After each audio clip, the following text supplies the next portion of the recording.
Estamos en la era de la información. Eso significa todos tenemos la oportunidad o el acceso de informarnos sobre cualquier cosa. Por lo tanto, en la era de información, todo lo que nosotros hagamos en vida va a resonar por muchos años. Nuestros actos no van a ser simplemente olvidados en un pedazo de papiro como era antes, sino que serán registrados como los acontecimientos que alguna vez ocuparon lugar en algún presente de la existencia de la humanidad. En el futuro se va a hablar de lo que la Iglesia de Cristo hizo en la pandemia. Van a estudiar sobre cada una de nuestras decisiones y déjenme decirles, la historia no va a tener piedad llamando a unos medio buenos o medio malos. La historia siempre ha sido despiadada al decir, ellos fueron un buen ejemplo, ellos fueron un mal ejemplo. No va a poner alguno en medio y decir, él fue un medio buen ejemplo o un medio mal ejemplo. Va a ser o totalmente bueno o totalmente malo. Por supuesto que nuestro deber siempre debe de ser agradar a Cristo y no a la historia. Pero es precisamente la verdad lo único que puede preservarse a través del juicio del tiempo. ¿A qué me refiero con eso? Los cobardes no son recordados. Los que fluyeron conforme a la corriente tampoco serán recordados. Son los valientes y son los que se atrevieron a ir en contra de la corriente los que van a ser recordados por la historia. Pero especialmente Jesús va a ser recordado por los siglos de los siglos. La vida de Jesús es la única biografía que ha estado de moda mundialmente por más de 2000 años. Es la única que ha sido traducida a todos los idiomas que la modernidad puede tener acceso. La historia preservó la vida de Jesús porque la vida de Jesús es la verdad, porque este es el buen ejemplo a seguir, porque al final la historia solo va a recordar a los que le permitan seguir existiendo. Por eso la historia es desatendida con los cobardes, porque si en las manos de los cobardes estuviera mantener viva la historia, pronto ya no habría más que contar, porque ellos no tienen más que hacer. Por eso la historia preserva todo aquello que ocasionará en las futuras generaciones esperanza y pasión por vivir. La historia a veces parece ser despiadada, pero mientras nosotros más nos damos cuenta, parece que es más cautelosa de lo que nosotros sabíamos. Es que con mucha cautela suele elegir lo que ella sabe que edificará las vidas de los que algún día la abrazarán y la estudiarán. Jesús llevó a la historia a enamorarse de él, porque en un tan solo acto hizo que se retumbara el amor al necesitado por siempre, por siglos. Es que el amor que él demostró hacia un hombre necesitado fue más importante que las tradiciones religiosas, que los preceptos humanos o cualquier otro tipo de juicio. Era un hombre que en el día de reposo le mostró su necesidad a Jesús. Era un hidrópico o hidrópico, una persona que suele tener varias partes de su cuerpo hinchado, tanto así que producen molestias para moverse o el simple hecho de tener un cúmulo de fluidos por todas partes del cuerpo muestra la necesidad de la persona que lo sufre. De eso trata esa enfermedad. Por lo tanto, ustedes imaginarán a Jesús viendo a ese hombre en un día de reposo mientras está caminando. Ni siquiera los discípulos le notaron, porque en ese día de reposo les habían invitado a la casa de uno de los fariseos adinerados. Iban a una reunión de alta alcurnia. No era momento de fijarse en el necesitado para un humano cualquiera. Pero Jesús hizo lo que nadie haría. Tuvo el amor que nadie tenía. Sanó a este hombre en el día de reposo y aún hoy resuena en el corazón de aquellos que necesitan esperanza, cómo Jesús está dispuesto a visitar no solo el corazón, sino también el cuerpo de aquellos que le necesitan. Cambió el rumbo de la historia. La historia no recuerda el nombre de los fariseos. Recuerda solo el nombre de Jesús. La historia no recuerda a los que se opusieron a la reforma. Recuerda a Martín Lutero. La historia no recuerda a los que se quedaron en Estados Unidos. Recuerda al misionero Jim Elliot. La historia no recuerda a los que no le dan deseos a otro de vivir apasionadamente y con esperanza. Pronto los aislará y los olvidará.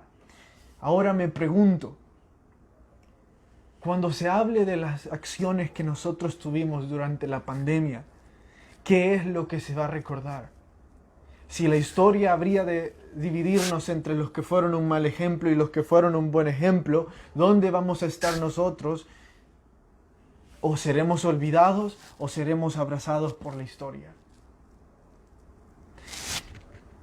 Lo que Jesús hizo ese día le garantizó a un hombre necesitado la salvación y sanidad. Lo que nosotros estamos haciendo hoy, ¿qué es lo que está garantizando la vida de otros? Por eso usé esa analogía de lo que la historia suele hacer con nuestras acciones.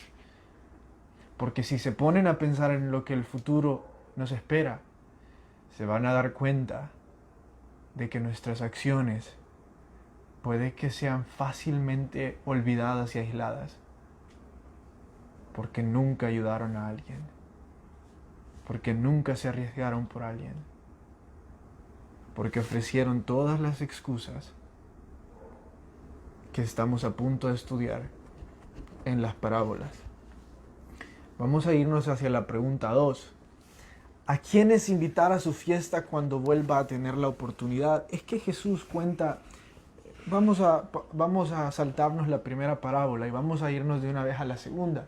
Jesús cuenta una parábola en la que un hombre hizo una gran cena y sus invitados no llegaron porque todos ofrecieron distintas excusas. Entonces Jesús dice, cuando ustedes hagan una cena, inviten a cojos, inviten a ciegos, inviten a pobres.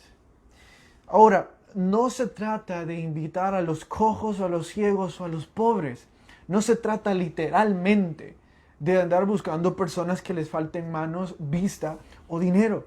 Se trata de buscar a aquellos que están necesitados de una invitación a ser alimentados.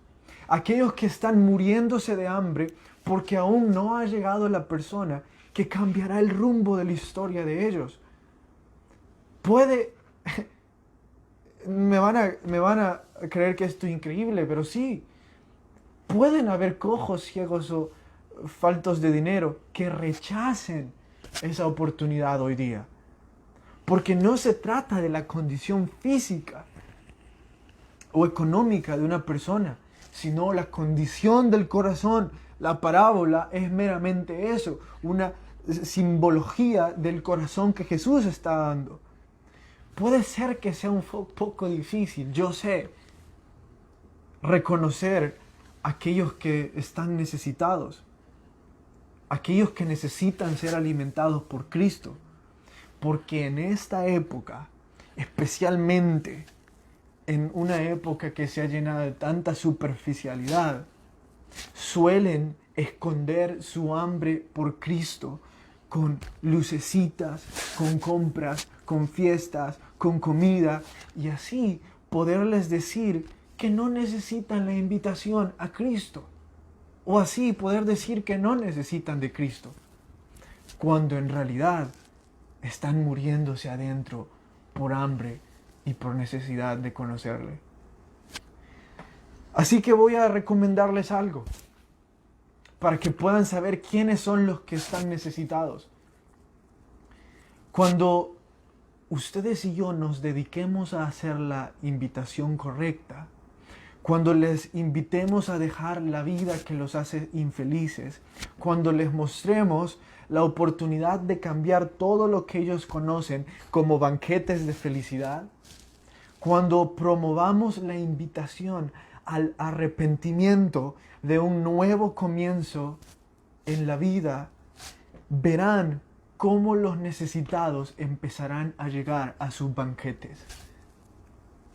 Las personas tienen comida en sus casas. Las personas tienen luces en sus casas. Lo que no tienen es alguien ofreciéndoles una nueva oportunidad para empezar de nuevo. Para arrepentirse de lo que están haciendo hoy y que nadie les juzgue y que les reciban con amor. Las personas están con una gran necesidad de eso. Por lo tanto, cuando invitemos a alguien, asegurémonos no solo de invitar a los que necesitan, sino de dar la invitación correcta. Pues muchas de las veces que nos han negado o nos han declinado la invitación, ha sido porque hemos hecho la incorrecta. Les hemos invitado a cualquier cosa, menos a arrepentirse. Hay muchos que están cansados de la vida que llevan, que se sienten miserables y que están esperando que alguien les diga, es tiempo de cambiar. Y solo están esperando que nosotros demos esa invitación. En la parábola de la Gran Cena hay 3 excusas. Escriba las que pusieron para no ir al banquete. La primera excusa fue que habían comprado una hacienda y tenían que ir a verla. Segunda excusa es que habían comprado unas 5 yuntas de buey y tenían que probarlas. El último era un recién casado. Nico, ¿puedes bajarle el aire un poco? Está muy frío. Por favor. Entonces, ¿qué representan esas excusas hoy en día? Creo que Jesús, de las cosas que los hombres dijo en aquel día, no se refería específicamente a un cúmulo o a un estándar de solo 3 cosas, sino que Él estaba hablando sobre un problema genérico de todas las personas que ofrecen excusas para no pasar tiempo con Jesús. Por eso yo no quiero enfatizar y hacer un parangón entre estas 3 excusas y cómo podemos aplicarlas al día de hoy, porque creo que algunos de ustedes no se van a sentir identificados con estas y van a sentirse aislados o no van a traer convicción a su corazón sobre lo que esto significa. Así que antes de limitarme a 3, voy a abrir el problema genérico y voy a preguntarles qué fue más importante hoy para que no hayan dedicado tiempo íntimo para estar con Jesús. Si no estuvieron con Jesús, ¿cuál fue la excusa hoy? No que si su excusa fue de que si se acaba de casar. ¿Cuál fue la que ocupó hoy? Después de esa parábola, Jesús abre un nuevo segmento, siempre en relación con lo que está predicando. Hallamos esta relación también en Mateo. Parece que es una sola prédica, o parece que está diciéndoles a sus discípulos algo ministerial. En la pregunta 6 encontramos, ¿se debe aborrecer a la familia para seguir al Señor? ¿Dónde encontramos ese verso? Está en Lucas capítulo 14, verso 26. Si alguno viene a mí y no aborrece a su padre y a su madre, a su familia en general, y aún también su propia vida, no puede ser mi discípulo. La Biblia es muchas veces literal. Otras veces, por supuesto, que es retórica. Pero cuando se trata de mandatos, no se le puede tomar en el sentido retórico. No podemos decir que matar a alguien tiene un sentido retórico en el Éxodo cuando se escribió el mandato no matarás, al punto de quererle hallar muchos lados y decir voy a aplicarlo de esta forma. El mandato del Éxodo es explícitamente eso, así como lo que Jesús acaba de decir ahorita. Este es un mandato que se debe de interpretar de forma literal, donde Jesús dijo, si uno de ustedes quiere venir a mí y no aborrece a su familia y aún su propia vida, no puede ser digno de mí. Literalmente, sin usar uso de la retórica o de cualquier tipo de simbología. Ahora bien, por su naturaleza de mandato, tenemos que aprender a estudiar el contexto del mandato para poderlo aplicar a nuestra vida. Un ejemplo de este principio es que el primer mandato que Dios dio al humano fue: de todo árbol podéis comer, menos del árbol de la ciencia. En ese tiempo no se necesitaba un no matarás porque solo habían dos personas en la tierra, Adán y Eva. Por lo tanto no se necesitaba el no matarás, se necesitaba este. El contexto del mandato nos explica su naturaleza y su forma de aplicarlo.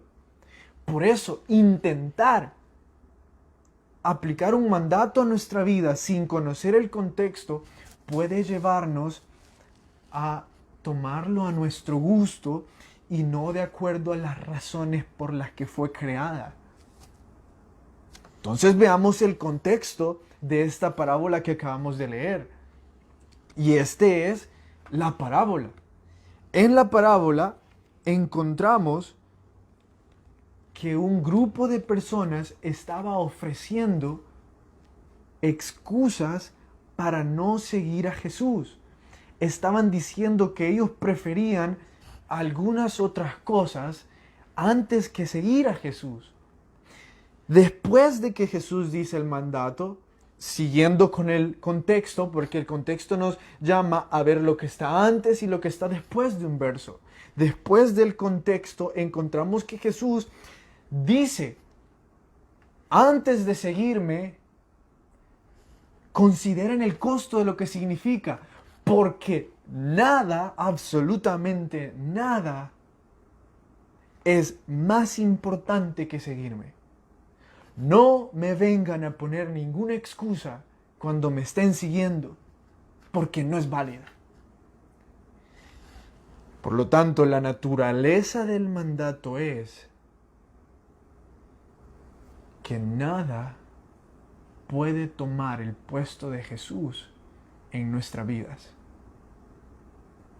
A la hora de aplicar este mandato a nuestra vida, se vería de la siguiente forma. Déjenme leérselos. Lo que sentimos por nuestra familia debería de verse como odio en comparación a lo que sentimos por Jesús. Si alguien tomara la osadía de medir lo que sentimos por nuestra familia y lo que sentimos por Dios, debería de encontrarse asombrado por lo que sentimos por nuestra familia, porque va a encontrarse con la sorpresa de que eso es odio, porque es totalmente incomparable por lo que sentimos hacia Jesús. Este no está diciendo odien a su familia. Este está diciendo amen tanto a Jesús que cualquier otra cosa, cuando venga a intentar tomar su puesto, va a ser imposible que lo logre, porque ustedes han determinado odiar a cualquier otra cosa que no sea Jesús. Obviamente el contexto de este mandato nos llevó a entender a lo que significaba. Sin eso pudimos haber ocupado esto y lo pudimos haber aplicado de una forma insana a nuestra vida. ¿Cómo definir el costo de servir al Señor siguiendo con lo que está delante? Jesús dijo, incluso con vuestra vida. El día que Jesús tome y se lleve consigo las razones por las cuales nosotros le hemos decidido seguir, vamos a saber si realmente le seguíamos a Él, seguíamos a un familiar, seguíamos a una pareja, seguíamos a una institución o le seguíamos a Él. La pregunta 8 dice, ¿se debe renunciar a todo lo que uno posee? No necesariamente, pero otra vez, debemos de estudiar el contexto de lo que está sucediendo ahí. Y debemos de recordar que lo que ha venido sucediendo es personas diciendo, no quiero seguir a Jesús porque considero algo más importante que a Él. Entonces, no se debe necesariamente de renunciar a todo lo que uno posee, pero sí se debe de estar dispuesto a renunciar a todo lo que me impida seguir a Jesús cuando Él me llame a hacerlo. Nos hemos acabado las preguntas de Lucas y antes de pasarnos al libro de Charles Spurgeon o Carlos Spurgeon, ¿hay alguna pregunta? ¿Nada? Buenísimo. Entonces pasémonos a las preguntas de Charles Spurgeon. Vamos a la 1. No tenemos nada de qué gloriarnos, pero si algún día tuviéramos, ¿cuál es el peor sitio para exhibirlo? Es que nos enseñó en el capítulo de hoy de que los predicadores o los llamados al ministerio 100% no deberíamos de gloriarnos por nada. Y pienso que es bastante obvio porque todo lo que tenemos nos lo ha dado Cristo. Entonces, ¿de qué nos vamos a gloriar? ¿De dones? Por favor, la misma palabra lo dice, es un regalo inmerecido. ¿De alguna cosa material? O sea, que nosotros valoramos la calidad de nuestro servicio de acuerdo al cúmulo de cosas materiales. Por supuesto que no. Es risible que cualquier predicador quiera gloriarse de alguna forma o de algo. Pero el peor sitio para hacerlo es el púlpito. Por eso es mejor nunca hablar de sí mismos en el púlpito. Porque pronto nos veremos en la tentación de enaltecernos a nosotros mismos. El ministerio necesita soldados, no soy tartamudo para los que no sabían, petímetres. Claro que necesitamos soldados porque son obreros que están empeñados en trabajar y son lo opuesto a los que no quieren hacer nada. Es que el autor se refiere a los petímetres como una persona joven que se preocupa en exceso de su aspecto y de vestir según a la moda. Y por supuesto que eso siempre va a ser algo en boga de la juventud. Y yo hasta diría de la adultez. Porque he visto a varios de los asistentes a la iglesia, me refiero al templo, venir más preocupados por cómo se ven que por cómo van a servir al prójimo. Escúchenme. Si los domingos ustedes pasan una gran parte del tiempo arreglándose, si ustedes vienen acá a la iglesia y ven cómo otros se vistieron y juzgan por su vestimenta o se sienten de alguna forma mejores por su vestimenta, somos parte de los petímetres, no de los soldados. Los soldados les importa poco. Los soldados solo tienen una misión y esa es trabajar, ser un obrero. Mi uniforme está listo, es adecuado para lo que debo. Por lo tanto, la vestimenta de un predicador o de un ministro debería de ser adecuada para el ejercicio o para lo que va a hacer y no para resaltar su imagen o para querer mostrar algún tipo de estatus. Creo que la juventud necesita escuchar eso muchísimo, porque muchos van a estar muy preocupados esta Navidad por lo que quieren estrenar o por lo que quieren lucir, por lo nuevo que quieren comprar, pero no les va a importar estar en paz con sus familias. Y eso requiere trabajo. Por supuesto, los adultos también tienen que preocuparse si están fijándose solo en el exterior de sí mismos o de otros, porque significa que no están trabajando. La pregunta 4. ¿Quiénes son los que machacan y cascan la Biblia? Son las personas que aparecen como que están tomando notas de la Biblia, pero no las aplican a su vida. Solo la rompen, pero jamás la practican. Dijo, vamos a pasarnos porque solo queda un minuto. Vamos a pasarnos directamente a la pregunta número 8. El ministerio no merece casquivanos o descamisados. Vamos a dar el significado de estas dos palabras. Casquivanos son personas despreocupadas e insensatas que actúan sin ninguna formalidad. Y los descamisados son los que no llevan camisa, o sea, no están preparados.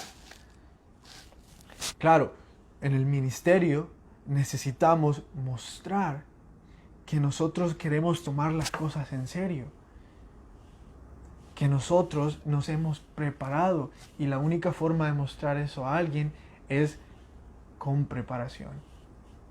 Hermanos, fue una bendición que hayan estado esta noche con nosotros. Los veo o los esperamos mañana a la misma hora. Pasen una feliz noche.